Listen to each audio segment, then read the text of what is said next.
श्रीमद् भगवत गीता हिंदुओं का पवित्र ग्रंथ है। इसमें भगवान श्री कृष्ण ने अर्जुन को उपदेश दिए हैं। श्रीमद् भगवत गीता में कुल 18 अध्याय है और 700 श्लोक है, जिसके पढ़ने से आपको पर्याप्त समय की आवश्यकता होगी। इसलिए कम समय में संक्षिप्त में श्रीमद् भगवत गीता के कुछ अनमोल विचार मैं आपके सामने रख रही हूँ। जब उम्मीद टूटने लगे, कोई रास्ता ना दिखाई दे, तो एक बार भगवत गीता अवश्य पढ़ ले, ताकि भगवान आपको रास्ता दिखाए। भगवत गीता के अंदर हर समस्या का हल है, हर सवाल का जवाब है। श्री कृष्ण जी कहते हैं, कोई भी इंसान जन्म से नहीं बल्कि अपने कर्मों से महान बनता है।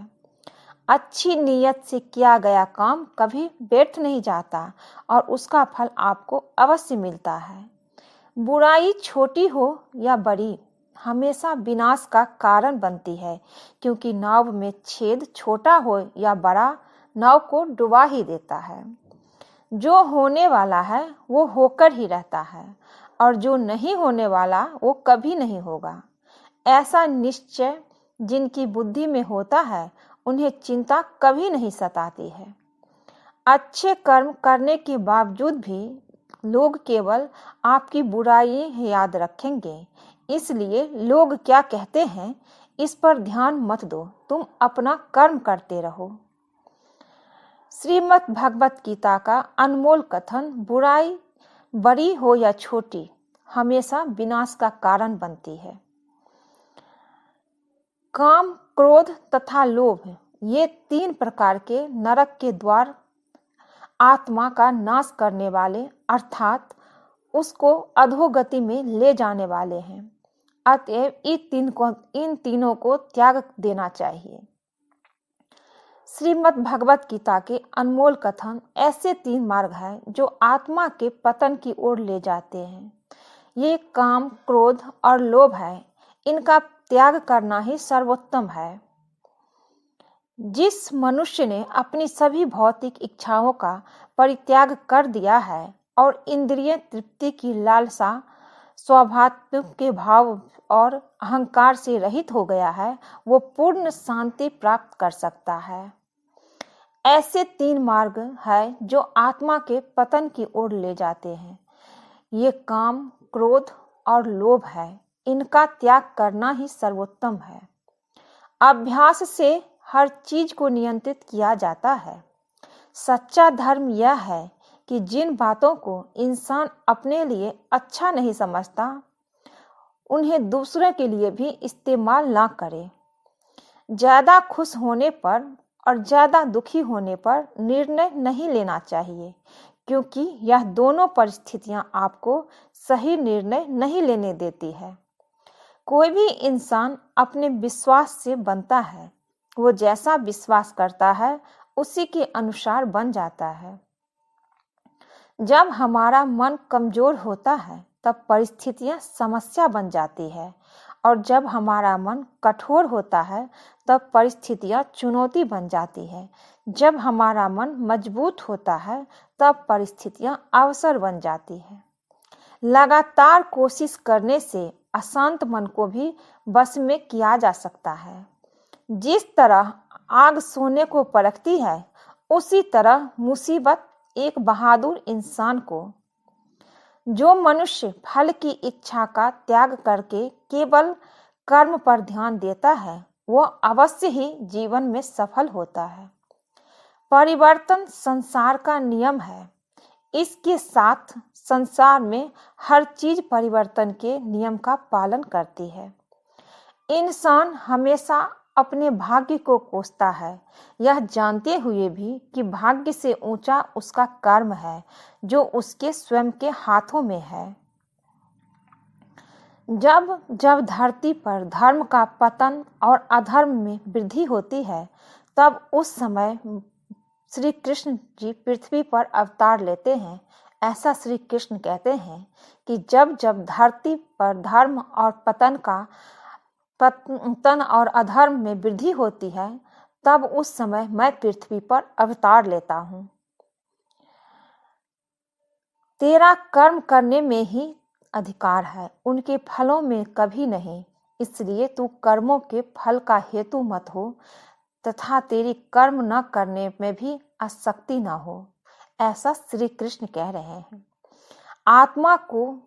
आत्मा का न तो कभी जन्म होता है और न ही मृत्यु होती है, और न ही आत्मा किसी काल में जन्म लेती है और न ही कभी मृत्यु को प्राप्त होती है। आत्मा अनजमा है, आत्मा अजनवा है, शाश्वत, अविनाशी और चिर नूतन है। शरीर का विनाश होने पर भी इसका विनाश नहीं होता है। श्रीमद् भगवत गीता में आत्मा कथन आत्मा अजनवा, नित्य, शाश्वत तथा पुरातन है। शरीर के मारे जाने पर भी वो मारी नहीं जाती है। जिस मनुष्य ने अपनी सभी भौतिक इच्छाओं का परित्याग कर दिया हो, इंद्रिय तृप्ति की लालसा, स्वात्मिक के भाव का और अहंकार से रहित हो गया हो, वो पूर्ण शांति प्राप्त कर सकता है। आत्मा अजन्मा, नित्य, शाश्वत तथा पुरातन है। शरीर के मर जाने पर भी वो नहीं मरती है। मनुष्य को अपने कर्मों के संभावित परिणामों से प्राप्त होने वाली विजय या पराजय, लाभ या हानि, प्रसन्नता या दुख इत्यादि के बारे में नहीं सोचना चाहिए। सोचकर चिंता से ग्रसित नहीं होना चाहिए। कर्म करो, फल की चिंता मत करो। अपने आप को भगवान के प्रति समर्पित कर दो। यही सबसे बड़ा सहारा है। जो कोई भी इस सहारे को पहचान गया, वो डर, चिंता और दुखों से आजाद रहता है।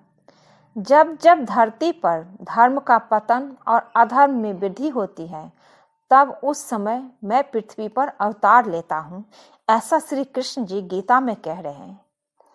वो व्यक्ति जो अपनी मृत्यु के समय याद करते हुए अपना शरीर त्यागता है, वो मेरे परम धाम को प्राप्त होता है, इसमें कोई संशय नहीं है, श्री कृष्ण कह रहे हैं। श्री कृष्ण जी कहते हैं, अभिमान नहीं होना चाहिए कि मुझे किसी की जरूरत नहीं पड़ेगी, और यह वहम भी नहीं होना चाहिए कि सबको मेरी जरूरत पड़ेगी। श्री कृष्ण कहते हैं, मदद सबकी करो, मगर आशा किसी से मत रखो, क्योंकि सेवा का सही मूल्य ही ईश्वर दे सकते हैं। जितना हो सके खामोश रहना ही अच्छा है, क्योंकि सबसे ज्यादा गुनाह इंसान से उसकी जुबान ही करवाती है। जो बीत गया उस पर दुख क्यों करना है, जो है उस पर अहंकार क्यों करना है, और जो आने वाला है उसका मोह क्यों करना है। नकारात्मक विचारों का आना तय है, लेकिन यह आप पर निर्भर करता है कि आप उन्हें महत्व देते हैं या फिर अपने सकारात्मक विचारों पर ही ध्यान लगाए रहते हैं। जो आपका है वो आपको मिलकर ही रहेगा, फिर चाहे उससे छीनने के लिए पूरी कायनात एक क्यों ना हो जाए। प्रेरणा का सबसे बड़ा स्रोत आपके अपने विचार है, इसलिए बड़ा सोचें और खुद को जीतने के लिए हमेशा प्रेरित करें। अगर आप अपनी गलतियों से कुछ सीखते हो तो गलतियां सीढ़ियां बनती है, और अगर आप नहीं सीखते हैं तो गलतियां सागर है। फैसला आपका है, चढ़ना है या डूबना है।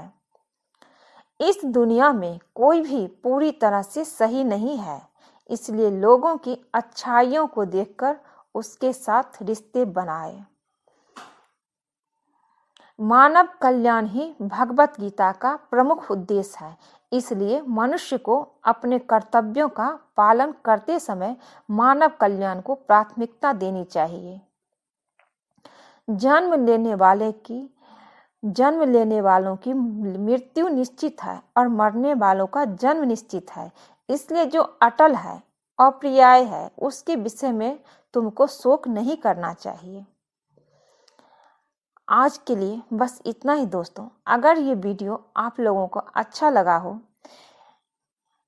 तो प्लीज़ चैनल को लाइक कीजिए, शेयर कीजिए और सब्सक्राइब कीजिए।